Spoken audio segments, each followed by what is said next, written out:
Beaucoup de gens, ils aiment pas ce discours. Ils aiment bien le fait de penser qu'il n'y a pas besoin des autres pour trouver la tranquillité, pour trouver la paix.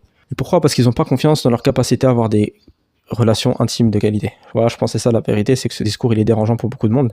Parce qu'ils se disent, je peux compter sur moi, si j'ai un moyen pour trouver la paix et la tranquillité uniquement par mes actions, sans compter sur qui que ce soit d'autre, ben, alhamdoulilah, j'ai juste à faire les bonnes actions, il y a quelque chose de rassurant dans le fait de se dire ça. Mais quand on leur dit non, tu as besoin d'un partenaire amoureux, la qualité de ta relation intime, elle va influer sur ton bonheur. Dès que tu commences à sortir ce genre de statistiques, qui sont pourtant claires et écrasantes, c'est limite un fait observable. C'est nié aujourd'hui que la Terre est ronde, donc le soleil chauffe. C'est quelque chose de tellement évident à dire, mais beaucoup de gens, ils ont du mal émotionnellement avec ce discours. Je pense que c'est parce que derrière, ils ont l'impression que s'ils doivent compter sur quelqu'un d'autre ou la qualité des connexions intimes, ben, ça leur enlève du contrôle sur le bonheur qu'ils peuvent avoir dans cette vie-là. Et je pense que cette erreur-là, elle vient de plusieurs raisons. La première raison, c'est que les gens surestiment le poids du choix du partenaire dans le bonheur, dans le couple. Beaucoup de gens, ils pensent que 95% de ce qui fait un couple heureux, c'est de choisir le bon partenaire. Tandis que j'aurais tendance à dire que c'est le contraire. 5%, c'est dans le choix du partenaire, 95%, c'est dans le travail que tu fais ensuite avec ton partenaire. Et ça, pour les plus mariés musulmans à haut revenu qui me suivent, en fait, ça devrait être très simple à comprendre parce que ils ont tous l'expérience de quoi? Du biz, de l'entrepreneuriat, du fait de monter une affaire. Et aujourd'hui, je pense que tout le monde est d'accord. Tous ceux qui ont l'expérience du terrain, ils savent que tu peux choisir la meilleure idée au monde. Tu peux choisir une idée exceptionnelle, révolutionnaire. À la fin, c'est que 5% du travail, en fait. Parce qu'à la fin, il faut que tu te lèves le matin.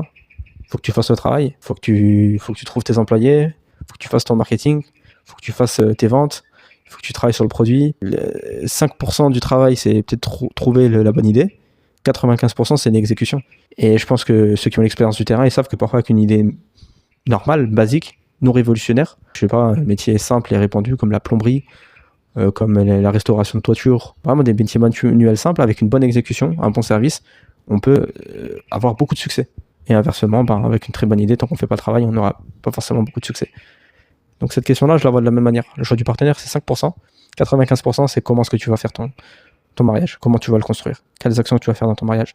Et comme les gens, ils n'ont pas cette idée-là, quand en fait, ce discours-là, comme ils n'ont pas ça, ils désespèrent de leur mariage. Ils disent en fait, aujourd'hui, je suis en train de subir une erreur que j'ai faite il y a 5, 10, 15 ans, en choisissant la mauvaise personne. J'ai tout essayé, alors qu'en général, ils n'ont pas tout essayé, soyons sérieux. Ils ont juste essayé Quand ils disent qu'ils ont tous essayé, ça veut dire qu'ils ont surtout beaucoup essayé les mauvaises choses.